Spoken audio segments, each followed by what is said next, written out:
का एकमेव कर्तव्य है। तो ऐसे ही हमारे सुपर हीरो एमसीएल के रचनाकार, सलाहकार और शिल्पकार डॉक्टर श्याम गुलाब सर को मैं बोलूंगी कि वो हमें नेचर को और अच्छे तरीके से समझाए। धन्यवाद।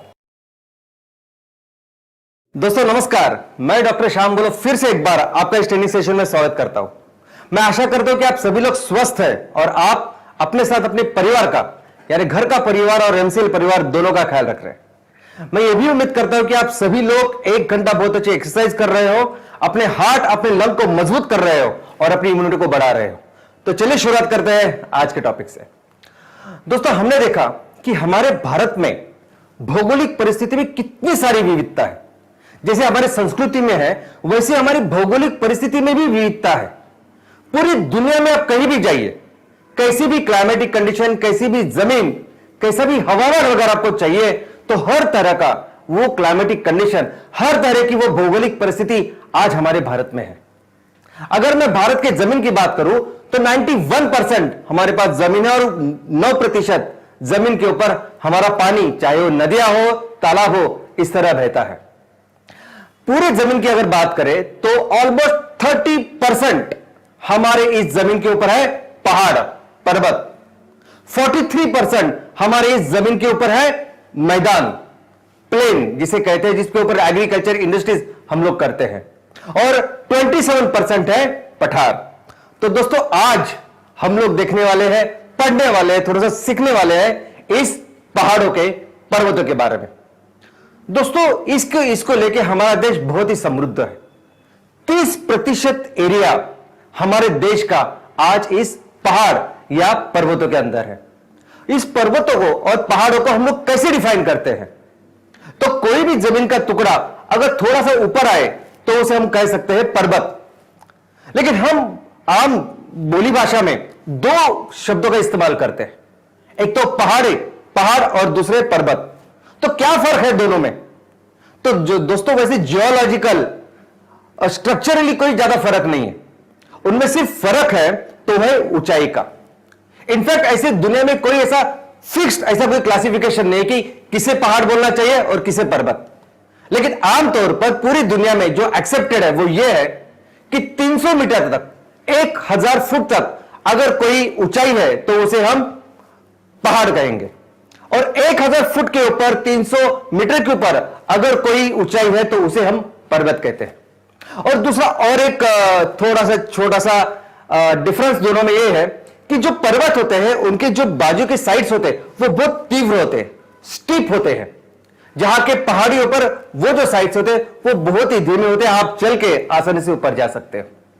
दोस्तों, अब ये पहाड़, ये पर्वत कैसे तैयार होते हैं, तो ये समझने के लिए हमें पृथ्वी के अंदर जाना पड़ेगा। जैसे आप देख रहे हैं कि पृथ्वी के अंदर ये 3 अलग अलग लेयर्स है। सबसे ऊपर जो पृथ्वी का लेयर है उसे कहते हैं क्रस्ट, दूसरा जो लेयर है उसे कहते हैं मेंटल, और तीसरा जो अंदर का भाग है उसे कहते हैं कोर। तो इन 3 अलग अलग चीजों से पृथ्वी बनी है। दोस्तों, ये जो क्रस्ट है, ये क्रस्ट यानी पृथ्वी के ऊपर, सरफेस के ऊपर लगभग 100 किलोमीटर तक है। यानी हम देखते हैं कि 71% हमारी इस पृथ्वी के ऊपर पानी है और 29% जमीन है। लेकिन ये पानी, ये जमीन, ये दोनों के बीच में क्रस्ट है। कितना है? 100 किलोमीटर। सबसे ऊंचा पहाड़ कितना है? सबसे ऊंचा पर्वत कितना किलोमीटर है? तो वो है 8.8 किलोमीटर। सबसे गहरा अगर समुद्र कुछ है तो वो है 11 किलोमीटर। लेकिन इन दोनों के बीच में जो बना है, जो पहला बाहर का जो लेयर है पृथ्वी की, उसे कहते हैं क्रस्ट, जो लगभग पूरे दुनिया में, पूरी पृथ्वी के ऊपर 100 किलोमीटर तक है। दूसरा जो मेंटल है, उसकी जो थिकनेस है वो 2800 किलोमीटर है, और नीचे जो कोर जो होता है वो लगभग 3500 किलोमीटर है। दोस्तों, जैसे जैसे हम पृथ्वी के अंदर जाते हैं वैसे वैसे तापमान बहुत बढ़ता है। इनफैक्ट वहां पृथ्वी के बहुत अंदर कोर में यह तापमान 50,000 डिग्री से भी ज्यादा होता है। तो दोस्तों, अगर आप इस पृथ्वी के, पूरी पृथ्वी को देखेंगे तो ये पूरी पृथ्वी के ऊपर एक क्रस्ट है, और ये क्रस्ट लेकिन कंटिन्यूअस नहीं है। ये जो क्रस्ट है इसके टुकड़े होते हैं, जो टुकड़े एक साथ मिलकर ये पूरे पृथ्वी के ऊपर छा जाते हैं। तो ये दोनों जो टुकड़े हैं, इन टुकड़ों को कहते हैं प्लेटोनिक प्लेट्स, टेक्टोनिक प्लेट्स। अब ये जो दो प्लेट्स है, ये समुद्र के अंदर भी है, जमीन के अंदर भी है, और इन दो प्लेट के बीच में जो मूवमेंट होती है, इन दो प्लेट के बीच में जो घर्षण होता है, जो भी चीजें होती है, उसके ऊपर ही, उसकी वजह से ऊपर का पृष्ठभाग वो तैयार होता है। दोस्तों, अगर आप देखोगे कि किस तरह भूकंप आते हैं, तो भूकंप इसीलिए आते हैं कि ये दो टेक्टोनिक जो प्लेट्स है, वो प्लेट्स दोनों के बीच में मूवमेंट्स होती है, और ये मूवमेंट्स लगातार कंटिन्यूअस हमेशा होती है। तो भूकंप तब आते हैं जब ये प्लेट्स एक दूसरे से दूर जाती है। भूकंप तब आते हैं ये जो दो प्लेट एक दूसरे ऊपर जोर से टक्कर मारती है। वो आते हैं जब एक ट्रांसफॉर्म, ये एक दूसरे को पैरेलल ऐसी मूवमेंट होती है, या और किसी वजह से ऐसी चीजें होती है कि जिसकी वजह से भूकंप हमारे यहां सरफेस के ऊपर हमें दिखाई देता है। दोस्तों, इसके अलावा अगर दो प्लेट के बीच में कोई दरार तैयार हो, तो इस दरार में से कोई छेद तैयार हो, तो इस छेद में से नीचे हुआ एक लावा बाहर आता है। और लावा यानी क्या? तो लावा यानी द्रव रूप, ये हमारे पत्थर जो अंदर होते हैं। जैसा मैंने कहा कि अंदर बहुत ज्यादा टेम्परेचर होता है, और इस टेम्परेचर के ऊपर ये पूरे जो पत्थर है, ये लिक्विड द्रव रूप फॉर्म में होते हैं।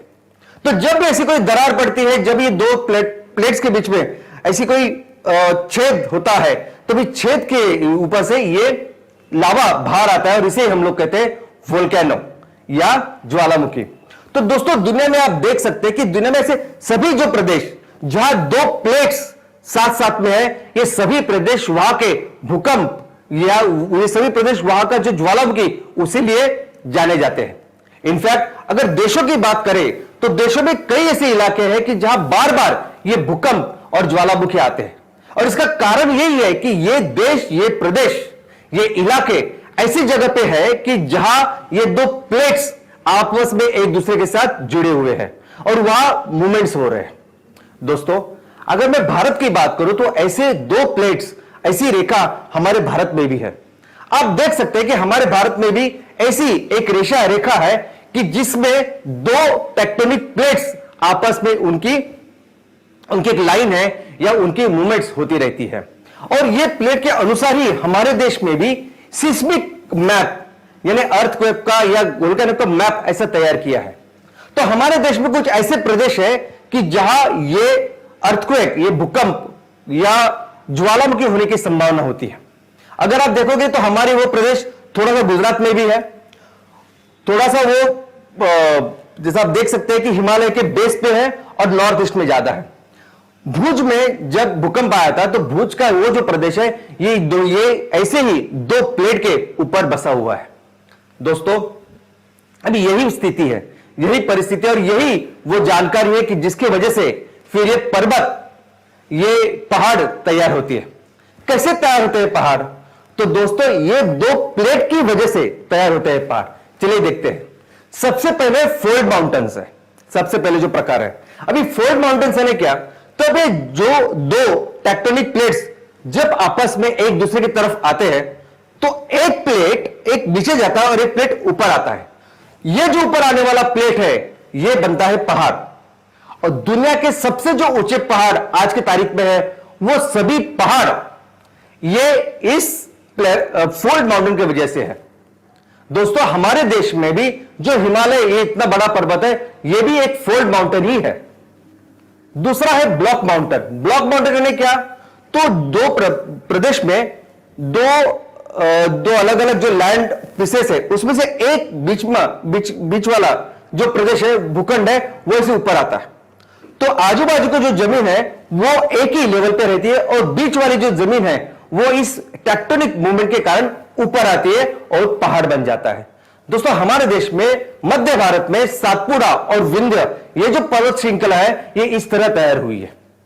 लेकिन जरूरी नहीं कि ये दो जमीन के बीच में जो पहाड़ी है ये ऊपर ही आए। कभी कभी ये पहाड़ी नीचे भी जा सकती है, ये जगह नीचे भी जा सकती है, और इसे फिर हम लोग क्या कहेंगे? तो इससे बनती है घाटी, इससे बनती है वैली। यानी आजू बाजू की जो जमीन है वो वैसी है, लेकिन बीच वाली जो जमीन वो नीचे आई, तो क्या बनेगा? तो बनेगी नदी। इस वैली में बहती है नदियां, और ऐसी हमारे यहां, हमारे देश में भी ऐसी नदियां हैं कि जो इस तरह से बनी हुई है। मध्य भारत की नर्मदा और तापी ऐसी बड़ी नदियां ऐसी वजह से बनी हुई है। दोस्तों, तीसरा जो अलग प्रकार है जिसका नाम है रेलिक्ट माउंटेन्स। दोस्तों, कुछ पर्वत श्रृंखला बहुत पुराने हैं और लेकिन हजारों सालों के बाद वो सभी जो पर्वत श्रृंखला है वो घिस घिस के या क्लाइमेटिक कंडीशन की वजह से वो भी प्लेन बन चुके हैं, मैदान बन चुके हैं। लेकिन कभी कभी क्या होता है कि कुछ उस पूरे पर्वत श्रृंखला में कुछ कुछ पर्वत ऐसे होते हैं जो पर्वत वैसे ही रहते, वो बहुत सख्त होते हैं और वो इतने जल्दी इतने घिस नहीं जाते। तो ऐसे पर्वत जो स्ट्रांग है इसलिए इतने सालों बाद भी खड़े हैं, ऐसे भी पर्वतों को हम लोग कहते हैं रेलिक्ट पर्वत। दोस्तों, हमारे देश में अरावली और नीलगिरी ये दो इस तरह के पर्वत है जो रेलिक्ट, जो इस कारण बने हैं। मैं आपको बता दूं कि दुनिया में भारत में सबसे पुराने अगर कोई पर्वत श्रृंखला है तो वो है अरावली। और इस अरावली के बाद में ये वेस्टर्न घाट है, बाद में ये नीलगिरी है, और सबसे पुराने सबसे नए अगर कोई है तो वो है हिमालय। और ये अरावली पर्वत श्रृंखला पहले बहुत बड़ी थी और जिसको अभी घिस घिस के अभी वो जो बची है जिसे हम आज राजस्थान में देखते हैं। इसके अलावा नेक्स्ट जो प्रकार है वो है वोल्केनिक माउंटेन्स। जैसा हमने देखा कि दो टेक्टोनिक प्लेट्स है, ये जब घिस जाते तो अंदर से लावा आता है बाहर। लेकिन लावा यानी पिघले हुए ये पर्वत ही है। तो जब ये बाहर आते हैं, जब इनका टेम्परेचर कम हो जाता है, ये फिर से पर्वत बनते हैं और ऐसे लावा की वजह से भी हमारे यहां माउंटेन्स या पहाड़ तैयार होती है। हमारे देश में अंडमान जो द्वीप है उसमें ऐसे पहाड़ें नजर आती है। दोस्तों, अभी भारत की बात करते हैं कि भारत में कौन सी पहाड़ें हमारे सामने हैं। तो सबसे पहले मैं बता दूं कि हमारे भारत में ये भौगोलिक जो रचना है, प्राकृतिक रचना है, इसकी वजह से अलग अलग भारत के भौगोलिक प्रकार बने हुए हैं। बहुत सारे प्रकार ये भारत के इस पर्वतों के कारण बने हुए हैं। आइए देखते हैं।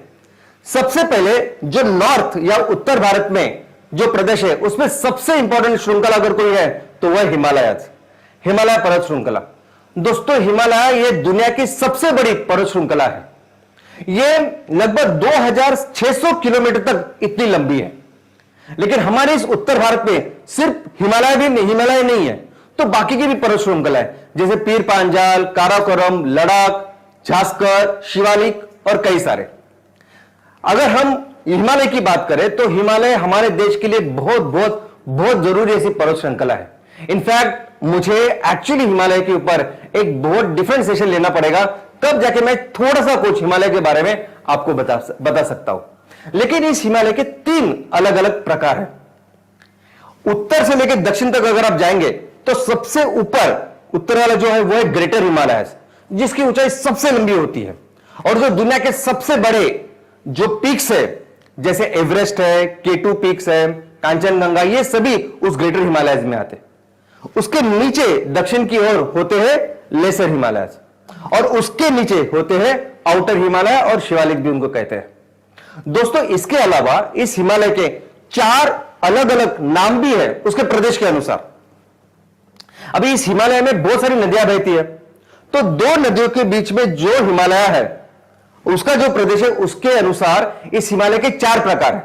सबसे पहले है पंजाब हिमालय, जो इंदुज यानी सिंधु नदी और सतलज नदी इन दोनों के बीच में है। दूसरा है कुमाऊन हिमालय, जो सतलज नदी और काली नदी इन दोनों के बीच में है। तीसरा है नेपाल हिमालय, जो काली और तीस्ता इन दोनों के बीच में है। और चौथा है आसाम हिमालय, जो तीस्ता और ब्रह्मपुत्र इन दोनों के बीच में, जैसा आप देख सकते हैं। दोस्तों, इसके अलावा आते हैं मध्य भारत में। मध्य भारत में जो सबसे इंपॉर्टेंट जो पर्वत श्रृंखला है वो है सातपुड़ा और विंध्या। लेकिन इसको छोड़ बाकी के भी कई सारे पर्वत श्रृंखला हमारे सामने है, जैसे अरावली है, सातमाला, अजंता, रामगढ़, कैमूर, राजमहल और कई सारे पर्वत श्रृंखला हमें इस मध्य भारत में दिखाई देते हैं। दोस्तों, जब हम नॉर्थ ईस्ट की तरफ जाते हैं तो ऑलमोस्ट 90% जो जमीन है नॉर्थ ईस्ट की वो इन पहाड़ों या पर्वतों के अंदर है।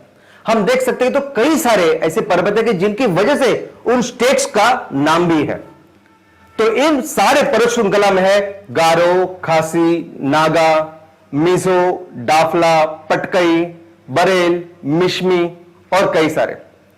ये छोड़के जब हम पेनिनसुलर या नीचे की ओर आते हैं तो पेनिनसुलर एक ऐसा रीजन है कि हमारे दोनों बाजू और नीचे भी पूरे समुंदर है। तो दो प्रमुख जो पर्वत श्रृंखला है वो है वेस्टर्न घाट और ईस्टर्न घाट। दोस्तों इसके अलावा बहुत सारे पर्वत श्रृंखला हमारी इस पेनिनसुलर इंडिया में भी है, जैसे नीलगिरी, अन्नामलाई, शिवरे, जावड़ी और पालकुंडा और कई सारे। दोस्तों ये तो मैंने आपको बहुत बड़े बड़े पर्वत श्रृंखला बताई, लेकिन हमारे देश में जहां भी आज आप जिस गांव में रहते हैं, जिस तहसील में रहते हैं, जिस जिले में रहते हैं, आपके आजू बाजू में कई सारे पहाड़ होंगे, कई सारे पहाड़ की श्रृंखला होगी, कई सारे ऐसे पहाड़ होंगे जिनका वहां के लोगों के लिए भौगोलिक, सांस्कृतिक, प्राचीन, ऐतिहासिक ऐसा महत्व है। कई सारे हमारे राजा महाराजा उनके किले, उनकी ठिकाने वहां हुआ करती थी। कई सारे हमारे प्राचीन रिलीजियस प्लेसेस भी ऐसे जगह पे है। तो मुझे ऐसा लगता है कि आप अपने तहसील में, अपने जिले में जो ऐसी पर्वत श्रृंखला है और किस तरह से आज वो हमारी सामाजिक, आर्थिक, सांस्कृतिक परिस्थिति का भाग बन चुके हैं, इसके बारे में पढ़ाई करना बहुत जरूरी है। क्योंकि उसके बारे में शायद किसी ने लिखा नहीं होगा, या अगर किसी ने लिखा है, उसने कुछ उसके ऊपर पढ़ाई की है, तो उसको कंपैरिजन करके उसको आगे डेवलपमेंट के लिए लेके जाना ये बहुत जरूरी है। तो चलिए जानते हैं इस पर्वत क्यों जरूरी है हमारे लिए। तो सबसे पहले मैं आपको बता दूं कि दुनिया की जितनी भी आबादी है, 15% आबादी इन पर्वतों में रहती है। तो आज अगर 775 करोड़ इतने लोग रहते हैं हमारी दुनिया में, तो लगभग 100 करोड़ लोग आज की तारीख में पर्वतों पे रहते हैं। इसके अलावा हाफ जो डायवर्सिटी है जो जमीन की है, यानी हम हमेशा कहते हैं कि पूरी दुनिया में जितनी बायोडायवर्सिटी है, जैव विविधता है, उसकी 80% जैव विविधता है जमीन के ऊपर, 15% है समुद्र में और 5% है स्वीट या मीठे पानी में। तो जमीन के ऊपर जो ये 80% जैव विविधता है, उसकी आधी जैव विविधता वो ये पहाड़ों में है। दोस्तों इतना ही नहीं, यूनाइटेड नेशन के जो 17 सस्टेनेबल गोल्स है कि जो हर राष्ट्र ने उसके ऊपर काम करना चाहिए ताकि पूरी दुनिया को हम फिर से एक सस्टेनेबल इकोनॉमी के तौर लेके जाए, उसमें एक इंपॉर्टेंट जो लक्ष्य है, जो गोल है, वो इन पहाड़ों के बारे में है। दोस्तों इसीलिए ये पहाड़ इतने जरूरी है कि 2003 से हम हर साल एक अंतरराष्ट्रीय पर्वत का दिन मनाते हैं। यही लोगों को बताने के लिए, समझाने के लिए, जागरूकता लाने के लिए, अवेयरनेस करने के लिए कितने जरूरी ये पहाड़ हमारे दुनिया में है। हर साल 11 दिसंबर को यह दिन होता है और इस साल की जो थीम है वो थीम है वुमन मूव माउंटेन्स। यानी इन सब चीजों में ये पूरा जो दिन हम लोग मनाते हैं इसलिए कि लोगों को समझे पहाड़, ये पर्वत कितने जरूरी है और उसके लिए क्या क्या करना चाहिए। लेकिन इन सब में महिलाओं क्या कंट्रीब्यूशन कर सकती है और उनकी वजह से क्या डिफरेंस हो सकता है, यही समझाने का तरीका, ये कोशिश इस साल के थीम में है। दोस्तों अभी देश की बात करते हैं। हमारे देश की जब मैं बात करता हूं या कोई भी बात करता है, हमारा देश पूरी दुनिया में जाना जाता है उसकी यूनिकनेस के लिए। यूनिकनेस क्या है? विविधता। हमने देखी कि ये विविधता भौगोलिक भी देखी आज कि पूरी दुनिया में कोई भी कैसी भी जगह हो, हर तरह की क्लाइमेटिक कंडीशन आज हमारे देश में है। सांस्कृतिक विविधता तो पूरी दुनिया में कहीं नहीं होगी ऐसी विविधता अपने देश में। बोली भाषा, हर तरह की विविधता आज हमारे देश में है और यह विविधता हमारी ताकत है। दोस्तों हमारा भारत पिछले इतिहास में 90% ऑफ द टाइम हम दुनिया की सबसे बड़ी अर्थव्यवस्था थे। लेकिन सिर्फ अर्थव्यवस्था की बात नहीं दोस्तों, हर क्षेत्र में, कोई भी क्षेत्र आप लीजिए, लेकिन हर क्षेत्र में भारत पूरी दुनिया का नेतृत्व करता था। 90% ऑफ द टाइम हम दुनिया का नेतृत्व करते थे। तो क्यों करते थे, कैसे करते थे? तो दोस्तों मैं ये इसलिए नहीं कह रहा हूं कि मैं भारत का नागरिक हूं, मुझे भारत के ऊपर गर्व है और मैं इसलिए कहता हूं कि हम फिर से वो कर सकते हैं, हम फिर से दुनिया की सबसे बड़ी इकोनॉमी बन सकते हैं, हम फिर से पूरी दुनिया का नेतृत्व कर सकते हैं। मैं इसलिए नहीं बनता हूं कि मुझे बहुत ज्यादा गर्व है। मैं इसलिए आपको कहता हूं कि हमें इस कुदरत ने बनाई ऐसी है। भारत की निर्मित, भारत का निर्माण जिस तरह से कुदरत ने, भगवान ने, इस पूरी दुनिया ने किया है, ये ऐसे ही किया है। हमारे में मूलभूत वो ताकत है, हमारे नेचुरल, हमारी वो स्ट्रेंथ है कि हम पूरी दुनिया में नंबर 1 इकोनॉमी, नंबर 1 देश बन सकते हैं। दोस्तों ये कैसे, किस तरह से मैं कह सकता हूं, चलिए देखते हैं, मैं आपको बताता हूं। सबसे पहले मैं आपको बताऊं कि ये देखो, ये पूरी दुनिया का नक्शा अभी आपके सामने है। ओके, अभी ये दुनिया का नक्शा में, नक्शे में अगर आप देखेंगे कि जहां भारत है, जिस अक्षांश में भारत है, उस अक्षांश में अगर आप देखोगे तो बाकी के देश देखो आपको, राइट साइड में कौन कौन से देश है? सऊदी अरेबिया है, अफ्रीका के इतने सारे देश है, वहां मेक्सिको और अमेरिका का नीचे पार्ट है, और यहां इस साइड देखोगे तो क्या आपको नजर आएगा? चाइना नजर आएगा, और वो सब पार्ट। तो हमारी जो लंबाई है, हमारा जो प्रदेश है, उसी सेम अक्षांश में रहने वाले जो भी देश है, क्या वो उतने ही आबाद है जितने हम लोग हैं? क्या वो लोग जो है, वो लोगों में इतनी अच्छी एग्रो क्लाइमेटिक कंडीशंस है कि लोग अच्छी तरह से वहां रह सकते हैं, ज्यादा से ज्यादा अच्छी खेती हो सकती है? नहीं हो सकती। आप कंपैरिजन करेंगे अगर भारत के किसी भी राष्ट्र के साथ, देश के साथ, तो आप समझेंगे कि इस पूरी एरिया में भारत बहुत बेहतर है। सबसे ज्यादा आबादी, सबसे ज्यादा लोग यही रहते हैं, हजारों सालों से रह रहे हैं। क्यों ऐसे? दोस्तों ये देखिए, चाइना भारत से 3 गुना बड़ा है, 3 गुना। लेकिन इसमें क्या फर्क है तो मैं बताता हूं। तो देखिए, भारत की जो जमीन है वो है 328.7 मिलियन हेक्टर। अगर मिलियन स्क्वायर किलोमीटर में डाले तो 3.28 मिलियन स्क्वायर किलोमीटर ऐसे कहते हैं। अभी चाइना की जमीन कितनी है? तो चाइना की जमीन है 959.5 मिलियन हेक्टर, 3 गुना ज्यादा चाइना की जमीन है। लेकिन अगर जहां मैं खेती की बात करता हूं तो भारत में खेती की जमीन कितनी है? तो 176.5 मिलियन हेक्टर, 176.5 मिलियन हेक्टर, यानी 1765 लाख हेक्टर, इतनी है। वही चाइना की जमीन कितनी है? तो चाइना की जमीन है सिर्फ 128 मिलियन हेक्टर। और इतना ही नहीं, हमारे यहां नेचुरली जिसको पानी मिलता है, ऐसी जमीन कितनी है नेचुरली इरिगेटेड? वो है 82.6, और वो भी अपना पोटेंशियल नहीं, हम लोग उससे कई ज्यादा कर सकते हैं। जबकि चाइना का यही नेचुरल जो पोटेंशियल है वो सिर्फ 1.2% है।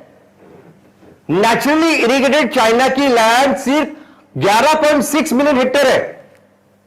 चाइना ने बाद में बहुत मेहनत करके, बहुत इन्वेस्टमेंट करके, बहुत इंफ्रास्ट्रक्चर का तैयार करके चाइना ने और 52.5 मिलियन हेक्टेयर इतनी जमीन, खेती की जमीन, उसको इरिगेटेड किया है।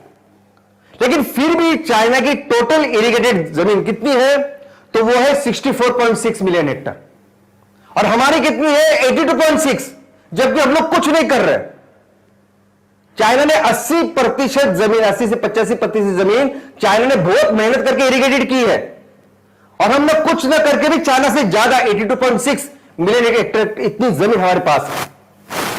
यह है चाइना के साथ कंपैरिजन। ये देखो, ये अमेरिका आज की तारीख में दुनिया की सबसे बड़ी इकोनॉमी है, नंबर 1 है। अगर क्षेत्र देखोगे आप तो भारत का क्षेत्र कितना है? उतना ही है, 328.7 मिलियन हेक्टर है। और अमेरिका का कितना है? अमेरिका का 3 गुना से ज्यादा है, 983.4 मिलियन हेक्टर है।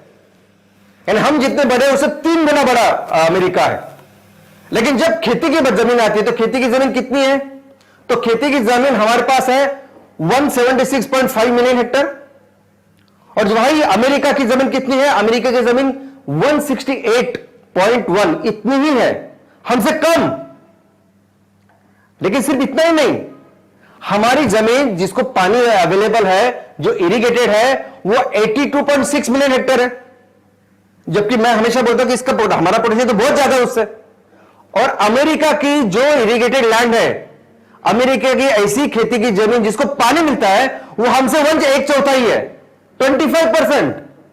हमारे पास जितनी जमीन है जिसको पानी मिलता है उससे 25%, यानी उसकी जमीन है सिर्फ 23.2 मिलियन हेक्टर। तो ऐसा कैसे है? हमारा इतना छोटा देश इतने बड़े देशों के साथ जब मैं तुलना करता हूं, बाकी के देशों के साथ तो मैं तुलना ही नहीं करता, तो इनके साथ भी इतना आगे कैसा है, कैसे नेचुरली दुनिया को इस कुदरत ने अपने देश को बनाया है, किस तरह से बनाया है। कि मैं जब हमेशा बोलता हूं कि एक जैसे सचिन तेंदुलकर है, सचिन तेंदुलकर को उसको वो क्रिकेट का जो कुछ है वो नेशनल टैलेंट है, नेशनल स्ट्रेंथ है उसकी, इसलिए नंबर 1 बैट्समैन है। इसलिए मैं हमेशा कहता हूं कि हमारा भारत भी नेचुरली इतना कुछ हमारे पास कि हम लोग दुनिया के नेतृत्व करेंगे आने वाले दिनों में। तो किस तरह से आता है, क्यों हुआ ये सब? तो ये हुआ इनकी वजह से, ये हुआ हमारे ग्रेट ग्रेट हिमालय और बाकी के पर्वतों की वजह से। कैसे हुआ हिमालय से, कैसे हुआ हिमालय से पूरा देश हमारा सुजलाम सुफलाम? तो दोस्तों ये वो हिमालय है कि जिसने हमारे देश को दुनिया की सबसे बड़ी ऐसी नदियां दी है। ये सिंधु, गंगा, ब्रह्मपुत्र, यमुना, ये सिर्फ से सब गंगा से शुरू होती है, हमारे इस पर्वत से शुरू होती है, हिमालय से शुरुआत होती है। और सबसे अच्छी बात मैं आपको बताऊं, ये जो पर्वत है, ये जो हिमालय है, ये हिमालय के कई सारे जो ग्रेटर हिमालय है, वो पूरा 12 महीना साल भर वो हमेशा बर्फ रहता है वहां। तो ये सभी नदियां जो हिमालय से बहती है, ये साल भर भारत को पानी देती है। तो साल भर पानी देने वाली ये नदियां पूरे दुनिया में कहीं नहीं है। दूसरी बात, ये जब नदियां बहती है, ये नदियां अपने साथ बहुत अच्छी मिट्टी अपने साथ लेके आती है। तो आज इन नदियों की वजह से, इस हिमालय की वजह से एक बहुत जबरदस्त ऐसा इंडो गंगेटिक प्लेन भारत में तैयार हुआ है, जो इन नदियों ने किया है। आप पढ़ाई कीजिए, आज जाके आप देखिए कि दुनिया में सबसे ज्यादा फर्टाइल ऐसी जमीन कौन सी है। तो सबसे ज्यादा फर्टाइल, सबसे ज्यादा उपजाऊ जमीन में यह प्लेन आता है। यह हमारा भारत का प्लेन है। किसकी वजह से है? यह हमारी नदियों की वजह से, जिन्हें इसलिए हम माता कहते हैं। लेकिन इन सबके अगर पिता कोई हो गए तो वह हिमालय है। दोस्तों हिमालय की वजह से ये सब नदियां शुरू होती है, हिमालय की वजह से साल भर इनको पानी मिलता है। और इतना ही नहीं, ये पानी इस पूरे साल भर इन नदियों में होता है। इससे सिर्फ खेती होती है कि नहीं, ऑलमोस्ट सो मेनी इंडस्ट्रीज जो आज हमारे देश में वो इन नदियों के पानी के ऊपर चलती है। इतनी आबादी, दोस्तों हमारे देश की 40% आबादी तो सिर्फ गंगा घाटी के किनारे है। तो ये नदियों का जो पानी है, जो हिमालय के वजह से आज हमें मिलता है, हमारे आर्थिक, सामाजिक, सांस्कृतिक हर चीज का एक अहम हिस्सा है। आज ये नदियां है, ये हिमालय पर्वत है कि जिसकी वजह से आज हमारा देश इतना आगे कंपैरिजन में। और एक बात बताता हूं मैं दोस्तों, ये बाकी के सभी जो देश है ना, जो अभी आपने देखे सऊदी अरेबिया, बाकी के अफ्रीकन देश, ये इस तरह से डेजर्ट, रेगिस्तान बन चुके हैं। पता है क्यों? क्योंकि हमारा देश जो है उसके उत्तर की तरफ साइबेरिया करके बहुत बड़ा रेगिस्तान है, और वो रेगिस्तान और ऊपर से जो पोल है वहां से बहुत ठंडी हवा आती है, इतनी ठंडी हवा, और वो बहुत ही ड्राई होती है। एक हवा हम सब देखते हैं जो अपने साथ बाष्प लेके आते हैं, और उसकी वजह से हमें फिर बारिश मिलती है, ये मौसमी हवा।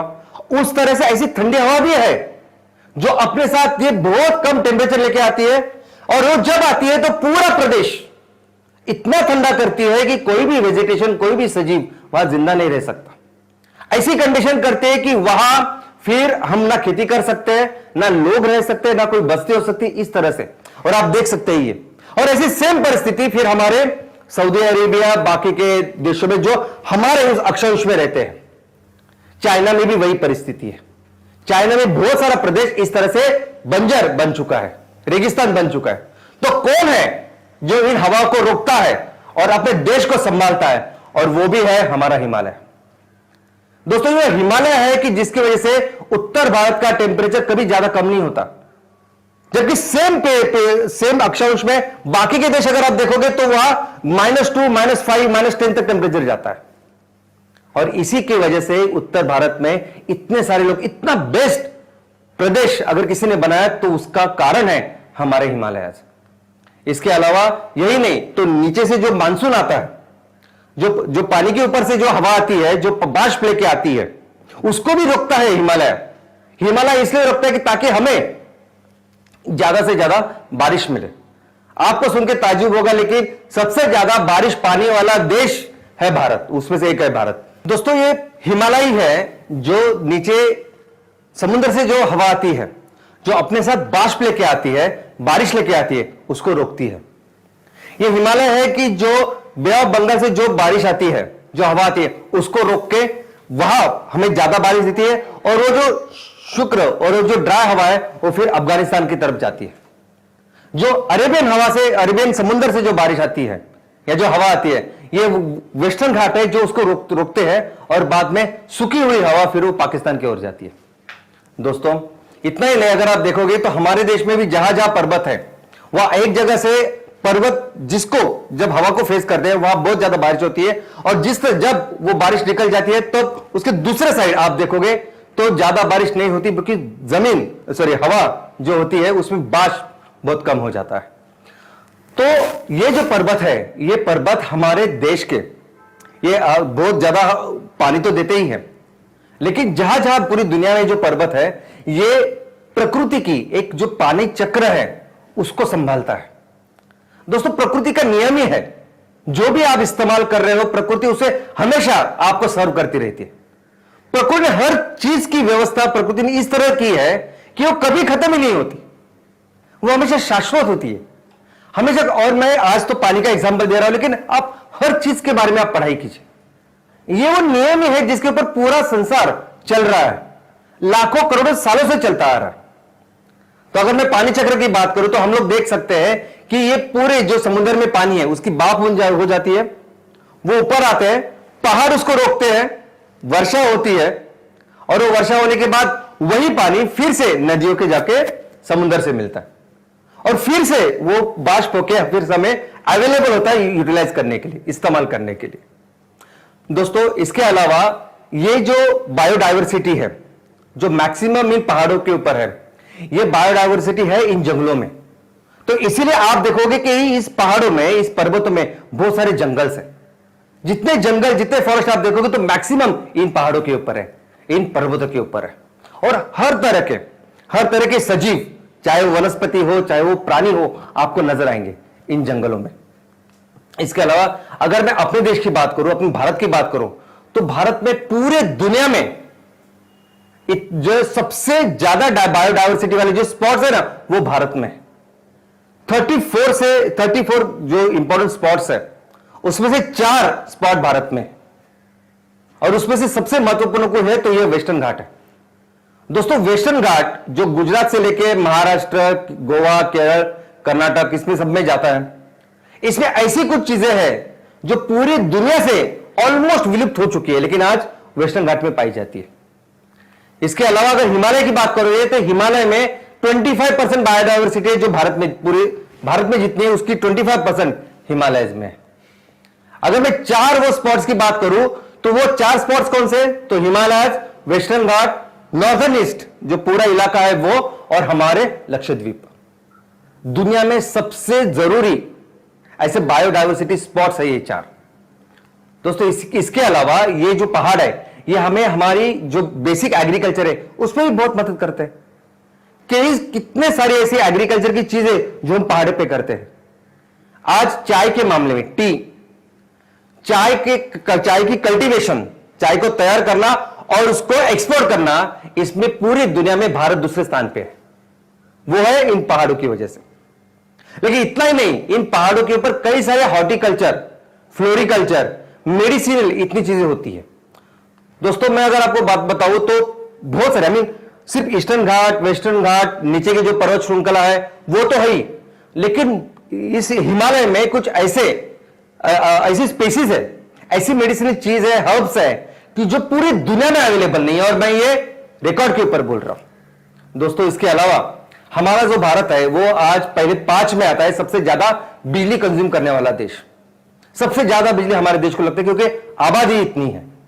अब इस बिजली में 13% जो बिजली है वो आती है हाइड्रो इलेक्ट्रिक पावर से। अभी हाइड्रो इलेक्ट्रिक पावर है क्या?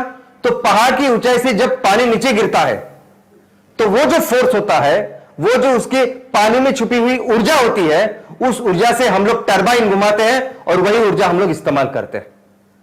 हमारे देश में 25% ऊर्जा जो है वो रिन्यूएबल है और उस 25% में आधे से ज्यादा आती है हाइड्रो इलेक्ट्रिक से, पहाड़ों से। इसके अलावा इस पहाड़ में कई सारे मिनरल्स हैं, अमूल्य मिनरल्स हैं। कुछ ऐसे है कि शायद आपने उसका नाम भी नहीं सुना होगा। ये जो मैं आपको दिखा रहा हूं ये क्वार्ट्ज है। जो हीरा होता है ना, हीरा की तुलना में इतना सुंदर ये ऐसा मिनरल पाया जाता है दोस्तों। और कंस्ट्रक्शन मटेरियल, ये तो हुआ मेजर मिनरल्स। माइनर मिनरल्स भी जिसमें कंस्ट्रक्शन मटेरियल है, मैक्सिमम तो पहाड़ों से तो आता है। इसके अलावा टूरिज्म एक बहुत बड़ी इंडस्ट्री पूरी तरह से पहाड़ों के ऊपर डेवलप है। आई मीन डिपेंड है, ऐसा मैं कह सकता हूं। जितने भी टूरिस्ट स्पॉट है, आप थोड़ा में उसकी पूरी लिस्ट निकालेंगे तो आपको पता चलेगा मैक्सिमम स्पॉट्स ये पहाड़ों की जगह पे है। तो आज हमारे देश में बहुत बड़ी जो टूरिज्म है वो इस पहाड़ों के ऊपर डिपेंडेंट है। इसके अलावा हिस्टोरिकल इंपॉर्टेंस, यानी ये इन पहाड़ों ने कई सारे राज्य का निर्माण किया है। ये पहाड़ हमारे एक संस्कृति का, हमारे इतिहास का कितनी सारी चीजों का गवाह है। और यही नहीं, मैं तो हमेशा कहता हूं कि बहुत सारी चीजें हम लोग वो पढ़ते हैं जो बहुत ग्रॉस होते हैं। कभी जाइए अपने गांव में जाइए, कभी अपने तहसील में जाइए, अपने तहसील में, अपने गांव में, अपने जिले में जो पहाड़ है उनके बारे में थोड़ा सा पढ़ाई कीजिए तो आपको पता चलेगा कितने अहम है ये हमारी पूरी संस्कृति में। पूरा जो हमारा इकोसिस्टम है, ये पूरा पर्यावरण है, ये पूरा इतने हजारों लाखों सालों से ये धरती माँ ने तैयार किया है, इसका बहुत बहुत बहुत अहम हिस्सा है ये पहाड़, ये पर्वत। अभी इस पर्वत को बहुत सारे आज ये प्रॉब्लम्स भी है, संकट में भी है ये पर्वत। अभी सबसे बड़ा पर्वत, आई मीन सबसे बड़ा चैलेंज, सबसे बड़ा खतरा अगर आज कुछ है तो दोस्तों वो है ग्लोबल वार्मिंग। ग्लोबल वार्मिंग की वजह से पूरी दुनिया में क्या हो रही है आपके सामने। लेकिन ये चीज जिसको सबसे ज्यादा तकलीफ हो रही है, सबसे ज्यादा परिणाम उसके ऊपर हो रहा है, तो वो है ये पर्वत। हमें सामने दिखाई नहीं देता आंखों से शायद, लेकिन दोस्तों बहुत ज्यादा परिणाम कर रहा है ये हमारे पर्वतों के ऊपर। सोचिए ये हमारे हिमालयस, सोचिए वो हिमालयस कि जिनके वजह से ये नदी निकली, जिनकी वजह से ये 12 महीने पानी की वजह से आज इतनी सुजलाम सुफलाम भारत का निर्माण हमने हजारों सालों तक किया। अगर ये नदियां लुप्त हो गई, अगर इस हिमालय पे जो ये पहाड़ है, जो बर्फ के पहाड़ है, अगर ये चले गए तो क्या होगा दोस्तों। सबसे ज्यादा परिणाम ग्लोबल वार्मिंग का आज इस पहाड़ों के ऊपर हो रहा है। और हमने क्या, ये इस ग्लोबल वार्मिंग की वजह से ये पूरी बायोडायवर्सिटी है, ये पूरा इकोनॉमी का जो संतुलन है वो भी बिगड़ चुका है और इसके वजह से बहुत सारे परिणाम होते हैं। लेकिन एक परिणाम मैं आपको बताना चाहता हूं, वो ये है दोस्तों, ये जो आबादी है, ये जो लोग हैं, ये हजारों सालों से आज इस पर्वतों के ऊपर, इस पहाड़ों के ऊपर रहते आए हैं। वो आदिवासी है, बाकी के लोग हैं, और इनकी अपनी एक व्यवस्था है, उनका एक अपना इकोसिस्टम है। वो उनकी अपनी एक आर्थिक, सामाजिक, एक पूरी तरह से इक्विलिब्रियम उन्होंने तैयार किया है इन पहाड़ों के साथ। लेकिन आज क्या किया है कि आज एक ग्लोबल वार्मिंग की वजह से और हमारे कुछ इकोनॉमिक एक्टिविटी की वजह से ये पूरी जो उनकी व्यवस्था है इतनी सालों से बनी हुई है, ये पूरी हमने बर्बाद करके रखी है। दोस्तों ये लोग जो आज इस पहाड़ों के ऊपर रह रहे, ये लोग जो पर्वतों के ऊपर रह रहे, दोस्तों ये प्रोटेक्टर है इन पहाड़ों के, इन पर्वतों के। लेकिन आज अगर आप देखोगे तो ये इनकी बेसिक जो चीजें हैं वो भी आज अवेलेबल नहीं है। इनफैक्ट ये ग्लोबल वार्मिंग की वजह से जो सबसे ज्यादा डेलिकेट जो सेक्शन है समाज का, वो ये है। सबसे ज्यादा तकलीफ अगर किसी को हुई तो इनको हुई है, क्योंकि डायरेक्टली नेचर, इकोसिस्टम, पर्यावरण इनके साथ जुड़े हुए हैं, जो हम जैसे नहीं है, डायरेक्ट। और जब उन इकोसिस्टम को, पर्यावरण को जिसको हमने पूरी तरह से खराब करके रखा है, सबसे ज्यादा तकलीफ में रहने वाले आज ये लोग हैं। आप देखिए तो बेसिक कम्युनिटीज आज इनको नहीं मिल रही है। पानी, यानी बारिश के बाद 2 महीने के बाद इनका पानी खत्म हो जाता है। मैं हमेशा, मैंने कई सारे किलों को देखा है। मैं हमेशा महाराष्ट्र में एक रायगढ़ है जहां छत्रपति शिवाजी महाराज के किलों पे जाता हूं। तब 500 साल पहले वहां कितने लोग रहेंगे, उनको कितना पानी लगेगा, उसकी पूरी व्यवस्था वहां तब की उन्होंने। और अभी इतने सालों बाद जब इतने साइंस, टेक्नोलॉजी सब कुछ आज हमारे सामने है, लेकिन ये लोग जो आज पहाड़ों की रक्षा करते हैं, पहाड़ों में रहते हैं, 2 महीने के बाद इनका पानी चला जाता है, और सिर्फ पानी के लिए वो क्या क्या करते हैं शायद आप पढ़ोगे तो आपको पता चलेगा। ऐसी परिस्थिति आज इनकी है। इलेक्ट्रिसिटी, आज बिजली की इतनी आदत है कि अगर 1 घंटा 2 घंटा बिजली ना रहे तो हम लोग रह नहीं सकते। इनके घरों में आज तक बिजली नहीं है। फ्यूल, कोई सी तरह की ऊर्जा इनके पास नहीं है, कुछ कोई भी कुकिंग फ्यूल ये सब बातें करते हैं ना हम लोग, कुछ नहीं है। 100% डिपेंडेंट है वो आज भी इस हमारे जंगल पे, वो जो पहाड़ के ऊपर जो पेड़ होते हैं उनके ऊपर। क्या क्या करते हैं कि क्या उनका ऑक्यूपेशन है?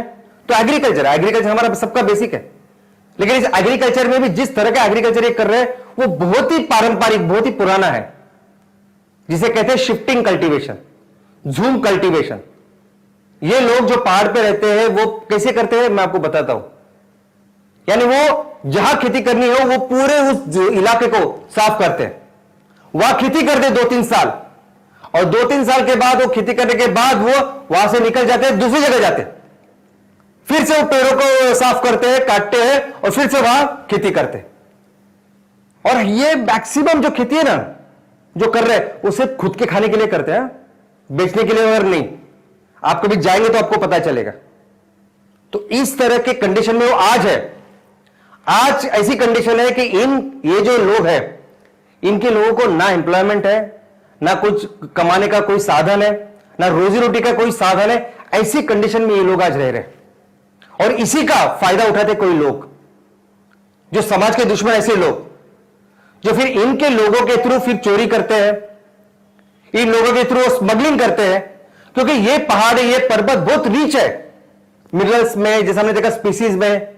और यहां एक्चुअली कोई भी चीज अगर आपको चाहिए होगी इन जंगलों में, इन पहाड़ों पे, तो ये जो लोग जो रहते हैं वहां वही कर सकते हैं। आप नहीं कर सकते, आप मैं नहीं कर सकता, और कोई भी दूसरा बाहर का आदमी भी नहीं कर सकता। तो इनका ही फायदा लेके, इनका मजदूरी का फायदा उठा के आज वो ऐसी सब चीजें कर रहे हैं। दोस्तों, इलीगल एक्टिविटीज कितनी होती है। जब जमीन चाहिए होती है, जमीन किसी शहर के बाजू में होती है या किसी औद्योगिक जो परिसर होता है उसके बाजू में होती है, तो आप देखोगे आप एकदम अचानक से उसकी आग बढ़ती है, ज्यादा आग लगती है, अचानक से कोई ऐसी बीमारी आती है कि जिस बीमारी की वजह से पूरे आजू बाजू के पेड़ है वो खराब हो जाते हैं, मर जाते हैं। ऐसे इलीगल काम लोग करते हैं। माइनिंग के बारे में तो मैं क्या बताऊं। यानी लोगों, ये आदमी को, मनुष्य को सिर्फ पता चले कि मुझे अंदर कुछ तो मिल रहा है और उससे मुझे 2 पैसे मिलेंगे, तो ये पूरी जिंदगी, ये पूरा बर्बाद कर देगा, उसको बाहर निकालेगा और बेचेगा। और ऐसे बहुत काम आज की तारीख में हम इन पहाड़ों के साथ, पर्वतों के साथ कर रहे हैं। कंस्ट्रक्शन, ये इतने भी शहर है हमारे आजू बाजू है, उतने लोगों के रहने के लिए कंस्ट्रक्शन मटेरियल लगता है, घरें लगती है। तो जो भी कंस्ट्रक्शन मटेरियल लगता है ना, वो आजू बाजू के पहाड़ों से आता है। ये मुंबई, दिल्ली, बैंगलोर, कलकत्ता, ये जो बड़े शहर है, और इससे जो दूसरी शहर है, आप देखेंगे कि शहरों को लग के अगर कोई पहाड़ है तो कितने सारे पहाड़ आज की तारीख में साफ हो चुके हैं, क्योंकि आदमी, मनुष्य उसको काट के अपने घर तैयार कर रहा है। वुड, आज भी 85% जो जंगल से जो लकड़ी काटते हैं वो टिम्बर यानी फर्नीचर और इस कागज के लिए, यानी खुद के इस कारण के औद्योगिक विकास के अंदर हम लोग इतनी बड़ी कुर्बानी कर रहे हैं। यहां तक कि शहरों में भी जितने जितने पहाड़ है उसको पूरी तरह से इस तरह से हमने गंदा करके रखा है। दोस्तों, पहाड़ के बहुत सारे इंपॉर्टेंट रिसोर्सेस है, बहुत कुछ अच्छा कर सकते हैं, लेकिन इसका इस तरह का उपयोग करते हैं हम लोग। एक अच्छा रिसोर्स का गलत उपयोग कर रहे हैं हम लोग। इसके और इसी की वजह से जब आप इतने पेड़ काट रहे हैं, पेड़ काट रहे हैं और पहाड़ों को काट रहे हैं, पर्वतों को काट रहे हैं, इसी की वजह से हो रही है लैंडस्लाइड्स ना। कितनी ज्यादा हो रही है लैंडस्लाइड पिछले 5 सालों में, 10 सालों में अगर आप देखो तो बहुत बढ़ चुके। तो अगर इसमें कोई पर्वत गिरते तो उसे कहते हैं लैंडस्लाइड, और अगर बर्फीले पहाड़ है और बर्फ गिरती है तो उसे कहते हैं एवलांच। दोस्तों, और इसकी वजह से पूरा सिस्टम, जो ऐसा सिस्टम, गवर्नमेंट का सिस्टम जो जिसने विकास काम करने चाहिए, वो सब ऐसे कामों में फिर जुट जाता है और हमारी इंपॉर्टेंट रिसोर्सेज वो उसमें चले जाते हैं। दोस्तों, टूरिज्म, ठीक है, टूरिज्म की वजह से, इस पर्यटन की वजह से इकोनॉमी थोड़ी सी बेहतर हुई है वो उन इलाकों की, शहरों की, लेकिन कचरा, आज हिमालय में कितना प्लास्टिक हुआ है, कितना कचरा हुआ है, और सिर्फ हिमालय नहीं, कहीं भी जाइए आप, जहां जहां टूरिज्म बढ़ा है वहां मनुष्य ने वहां इतना सारा कचरा किया है। एक बहुत बड़ी समस्या आज इस कचरे की वजह से है, और इस कचरे की वजह से क्या होता है एनवायरनमेंट में, ये फिर से बताने की मुझे शायद जरूरत नहीं है आपको। और इस पूरी चीजों की वजह से ये पूरा पर्यावरण का संतुलन है, इसको बर्बाद करके रखा है हमने। तो क्या सोल्यूशन है दोस्तों, क्या करना चाहिए?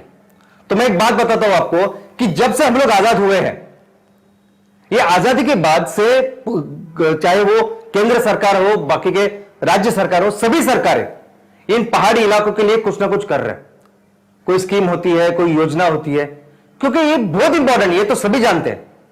इनफैक्ट वन ऑफ द सबसे ज्यादा ट्राइबल्स आदिवासी हमारे एरिया भारत में है। एक हमारी परंपरा है, संस्कृति है, कल्चर है। तो तब से कुछ ना कुछ योजना है। अब ये आपने देखा हिल एरिया डेवलपमेंट प्रोग्राम कितने सालों से चलता आ रहा है, 1974-78 से ये अभी तक चालू है। अभी कुछ 4 साल के पहले ये सिक्योर हिमालय प्रोजेक्ट ये शुरू हुआ है। 4 राज्यों में ये प्रोजेक्ट चल रहा है कि हिमालय के काम करें। उसके अलावा वेस्टर्न घाट डेवलपमेंट प्रोग्राम करके एक प्रोग्राम है, वो भी बहुत बड़ा ambitious with world bank, United nation सबसे जुड़ा हुआ एक कार्यक्रम है। उसके अलावा कितने सारे मेरे पास शायद इतना समय नहीं है कि मैं आपको हर योजना के बारे में बताऊं, हर स्कीम के बारे में बताऊं, हर उस चीज के बारे में बताऊं जो इस पहाड़ों के लिए, पर्वतों के लिए कई सारे सरकारें कर रही है। लेकिन दोस्तों इतना ही नहीं कि सिर्फ सरकारें कर रही है, कई सारे प्राइवेट मूवमेंट्स, कई सारे लोगों के आंदोलन इसके लिए चले हैं। अब ये जो सेफ हिमालय मूवमेंट है, आंदोलन है, इसके अलावा कई सारे आंदोलन, सिर्फ हिमालय की बात नहीं, हर वेस्टर्न घाटी की बात करें, ईस्टर्न घाटी की बात करें, नीलगिरी की बात करिए, आप हर जगह पे कुछ ना कुछ लोग हैं जो केयर करते हैं, जिनको समझते हैं कि कितनी बर्बादी ये हम पर्वतों की और ये पहाड़ों की कर रहे हैं, और इसके लिए जुट रहे हैं और अपने अपने तरीके से काम कर रहे हैं दोस्तों।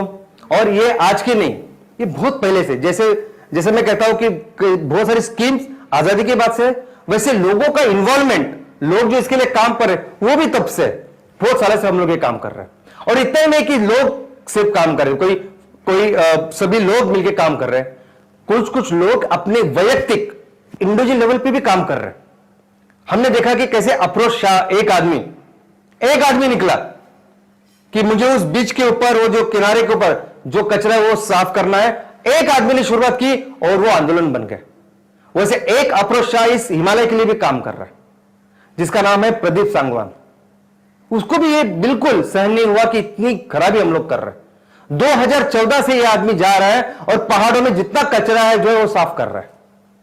एक अच्छी बात यह है कि आज में वो एक फाउंडेशन बन चुका है, कई सारे लोग उसके साथ जुड़ गए अच्छा काम करने के लिए।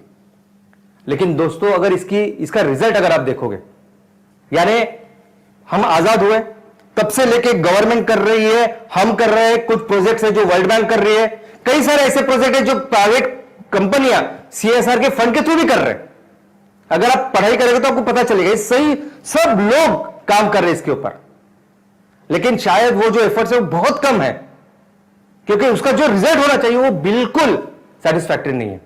आज जिस तरीके से इसकी हानि हो रही है, डिस्ट्रक्शन हो रही है, बर्बादी हो रही है, ये बिल्कुल हम लोग सहन ही नहीं कर सकते। ये पूरी जो चीजें चल रही है, ये पूरे जो सॉल्यूशन, समाधान करने की कोशिशें चल रही है, ये बिल्कुल कोशिशें हमें उस समाधान की ओर लेके नहीं जा रही है। तो इसके बारे में एमसीएल की एक सोच है। एमसीएल सोचती है कि क्या सॉल्यूशन इसका होना चाहिए। तो एमसीएल यह सोचती है कि दोस्तों इसमें सबसे इंपॉर्टेंट कुछ है रोल किसी का, तो वो है वहां पे रहने वाले लोगों का। दोस्तों ये जो लोग हैं जो बाहर पे रहते हैं ना, ये डॉक्टर इस चीज के, ये सैकड़ों सालों से रह रहे हैं इधर। हमें कितने भी लगे, आपको मुझे कितना भी लगे कि मैं जाऊं और बाहर के बाजू के इलाके में उस पहाड़ी में जाकर उसको साफ करूं, लेकिन ये लोग ऐसे कि उनकी पूरी व्यवस्था इनसे जुड़ी हुई है। कोई भी स्पेसीज, कोई भी वनस्पति, कुछ भी अगर कुछ खराब है तो उनको समझ में आता है, उसको कैसे करे वो उसमें उनको समझ में आता है, और वो एक्चुअली बहुत अच्छे तरीके से इन सब चीज का ख्याल रख सकते हैं। ये सभी चीज, ये सभी लोग, इनफैक्ट ये बहुत बड़ी ऐसे रिसोर्स है, ये डॉक्टर्स है, ये हमारे पर्वतों के, ये हमारे जंगलों के।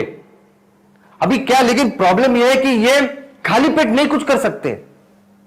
अपने अपने तरीके से ये लोग करते हैं बेचारे, बिकॉज उनका पूरा जीवन इसके ऊपर डिपेंडेंट है। कई सारे आंदोलन करते हैं, कई सारे यहां वहां जाते हैं, लेकिन खाली पेट क्या क्या करेंगे, कब तक जाएंगे, कब तक करेंगे। तो एमसीएल ये सोचते हैं कि अगर हमें इन पर्वतों के लिए कुछ करना है, हमें इन पहाड़ों के लिए कुछ करना है, और इस पूरे इकोसिस्टम जो पहाड़ से जुड़ी हुई है उसके लिए कुछ करना है, तो एक ही तरीका है कि ये जो लोग हैं इन लोगों को हम सक्षमीकरण करें, इन लोगों को सशक्त करें, क्योंकि इनमें जो कैपेसिटी है वो सबसे बेहतर है। ये चाहे तो ये पूरी चीजों को फिर से अच्छा कर सकते हैं, और यही तरीका है, एक ही तरीका है इन लोगों को आर्थिक और सामाजिक जीवन बेहतर करने का। और ये कौन कर सकता है सबसे बेस्ट?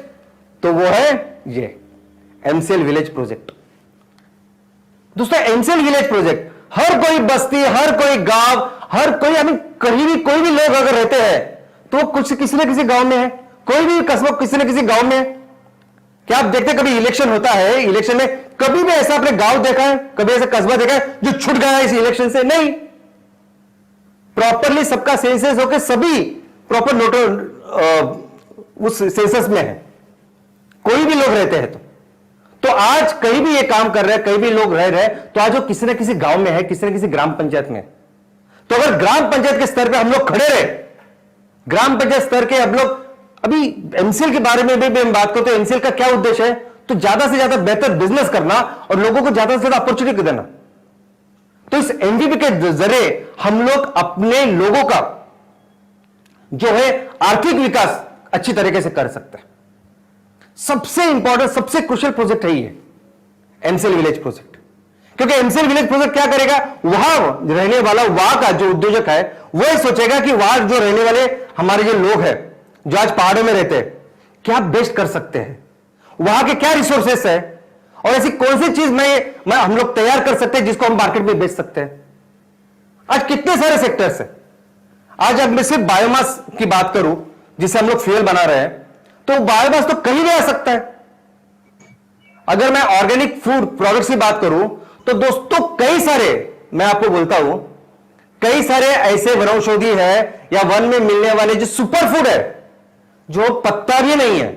अगर केमिकल, अगर आप लैब में जाओगे और उसकी टेस्टिंग करोगे ना, तो बहुत सुपर फूड है वो, कोई जरूरत नहीं हो केमिकल्स की टैबलेट्स लेने की, लेकिन नहीं सिस्टमैटिकली करता ना कोई। तो अगर हम वहां खड़े रहे ग्राम पंचायत में और बोले कि ये चीजों को हम लोग इस तरह से करके लोगों को एक अच्छा सोल्यूशन दे सकते हैं केमिकल फ्री, तो एक बहुत बेहतर चीज हम लोगों को दे सकते हैं। और तीसरा है एमसीएल इको फ्रेंडली प्रोडक्ट्स। कई सारे ऐसी चीजें हैं जो हम लोग बना सकते हैं और इस पेट्रोकेमिकल की चीजों को हम लोग रिप्लेस कर सकते हैं। अभी कुछ चीजें तो ऐसी है कि जिसमें ये पहाड़ पे रहने वाले लोग खुद ज्यादा सक्षम है, ट्रेंड है अच्छी तरह से। उसमें एक अच्छी चीज है वो पशुपालन। बहुत सारे लोग कितने दिन से पशुपालन कर रहे हैं। तो पशुपालन की भी अगर हम बात करें तो कौन सी पशुपालन कर सकते हैं, क्या कर सकते हैं कि इनका जो प्रोडक्ट है वो हम लोग 100% लेके बेहतर उसको बेच सकते हैं, अच्छे पैसे हम लोगों को दे सकते हैं। इन पहाड़ों के ऊपर बांबू हो सकता है, और कितने सारे हॉर्टिकल्चर प्रोडक्ट्स है, कितने सारे मेडिसिनल प्रोडक्ट्स है, ऐसे कॉस्मेटिक प्रोडक्ट्स है। तो ये सब चीजें लेके कौन सी ऐसी चीजें हैं जो मार्केट में हम लोग बेच सकते हैं और एक अच्छा इनकम इनको दे सकते हैं। ये काम कर सकती है एमवीपी दोस्तों। और इसके अलावा सब ये जो समाज है, ये जो कम्युनिटी है, इसका रोल भी बहुत इंपॉर्टेंट है, क्योंकि कई सारे सवाल, कई सारे चैलेंजेस ऐसे हैं कि जो बिना लोगों के पार्टिसिपेशन के होंगे ही नहीं। अभी हमने देखा कि टूरिज्म बढ़ गई है, लोगों के पास पैसे आए, लेकिन फिर भी कई सारे ऐसे समस्या है जो पैसे से नहीं हल होगी। लोग जाने चाहिए वहां। ये जो कचरा है, ये जो प्रदूषण, ये सब हो रहा है, लोग जब तक नहीं जाएंगे तब तक ये नहीं बंद होगा। लोग जब तक नहीं जाएंगे तब तक नहीं ये पूरी जो हम लोग पेड़ काट रहे हैं, डिफोरेस्टेशन हो रहा है, ये नहीं बंद होगा। और इसीलिए जरूरी है एमपीओ, इसलिए जरूरी है एमसीएल प्रोड्यूसर ऑर्गेनाइजेशन, एक कम्युनिटी बनाना जो कम्युनिटी अपने इस पहाड़ों के लिए, लोगों के लिए खड़ी हो। और दोस्तों जहां तक ग्लोबल वार्मिंग की बात है, अरे ग्लोबल वार्मिंग के लिए ही तो एमसीएल का जन्म हुआ है। एमसीएल का जन्म, एमसीएल की शुरुआत ही हुई है इसलिए कि हमें दुनिया को इस ग्लोबल वार्मिंग से बचाना है। और एमसीएल ऐसी कोई दूसरी कंपनी नहीं कि जिसने पहले सेक्टर सोचा कि इस सेक्टर में फिर हम लोग बिजनेस करेंगे, धंधा करेंगे, ऐसा नहीं। एमसीएल का मकसद यह है कि पूरी दुनिया को ग्लोबल वार्मिंग से बचाना, और इसके लिए जो भी करना पड़े, जो भी करना है, जो भी बिजनेस है, जो कुछ है, वो हम लोग करेंगे। तो ग्लोबल वार्मिंग हमारा सबसे इंपॉर्टेंट ऐसा ध्येय है।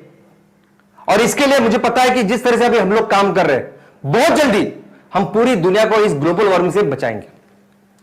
दोस्तों, और जहां तक इस पर्वतों की बात है, तो आपने देखा कि इस पर्वतों ने किस तरह से हजारों सालों से हमें समृद्ध किया है। ये जो सुजलाम सुफलाम भारत की हम लोग बात कर रहे हैं, उसके सबसे अगर कोई शिल्पकार है तो सच में ये पर्वत है। और अगर हजारों सालों तक उन्होंने हमें पाला है, हमें इतना बड़ा अच्छा जीवन दिया है, तो मुझे लगता है कि आज ऐसे समय में जब उनके ऊपर कोई संकट है, तो हमारा फर्ज बनता है कि हम लोग मिले और मिलके हमारे पहाड़ों का, हमारे पर्वत के लिए काम करें। Thank you.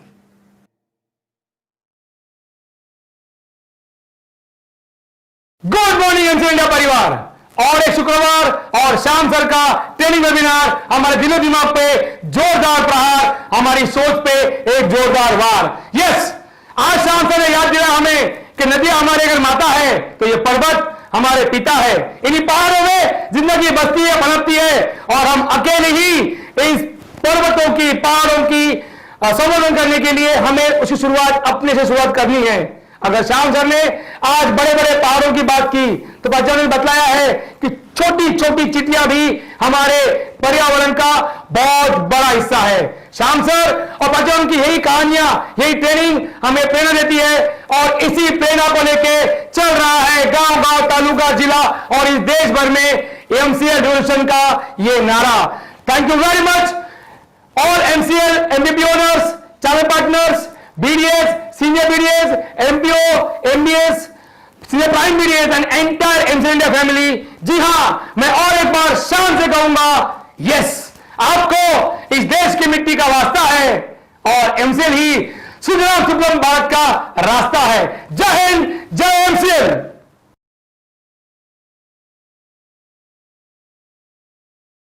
Thank you very much doctor Shyam sir, and thank you very much Prachi madam. आज जो विषय आपने लिया है, एक छोटा, एक सूक्ष्म जीव भी कितना प्रकृति के लिए महत्वपूर्ण होता है, इससे हमें पता चलता है। धन्यवाद प्राची मैडम, फिर एक बार हमें ऐसी ही इंस्पायरिंग स्टोरी बताने के लिए। Thank you very much doctor लवेश sir, and thank you very much Shyam sir. फिर एक बार हमें हमारे भारत के बसी हुई जो जमीन है और हमारे पर्वत, जिसके बारे में आज श्याम सर ने बताया कि वो कैसे हमारे प्रकृति का अहम हिस्सा है, और इस पर बसने वाले लोग, इस पर बसने वाली सारी बायोडाइवर्सिटी, इस पर बसने वाले सारे जीव जंतु कैसे हमारे लिए इतने महत्वपूर्ण है, और आने वाले दिनों में हमें इनका ख्याल रखना है, ताकि अगर हमें आगे बढ़ना है, अगर हमें इस पूरी सृष्टि को अगर बचाना है, तो इन्हें बचाना हमारा पहला और सबसे महत्वपूर्ण धर्म है। तो दोस्तों, हम आगे बढ़ते हैं और यही प्रतिज्ञा करते हैं कि आने वाले दिनों में हम किसी भी प्रकार का प्रकृति का कोई नुकसान नहीं होने देंगे। फिर एक बार हमें चार्ज करने के लिए, हमें हमारी जिम्मेदारी का एहसास दिलाने के लिए मैं आप लोगों का और श्याम सर का धन्यवाद अदा करता हूं, और फिर एक बार मैं धन्यवाद अदा करता हूं आप सभी लोगों का, सारे एमपीओ, सारे एमवीपी, सारे चैनल पार्टनर, सारे बीडीएस, प्राइम बीडीएस और पूरी एमसीएल टीम, जिन्होंने इस एमसीएल के वेबिनार को अटेंड किया। धन्यवाद। और इसी के साथ मैं मंगेश शेलार, आपका होस्ट, यह घोषणा करता हूं कि आज का यह वेबिनार यही समाप्त हुआ। धन्यवाद।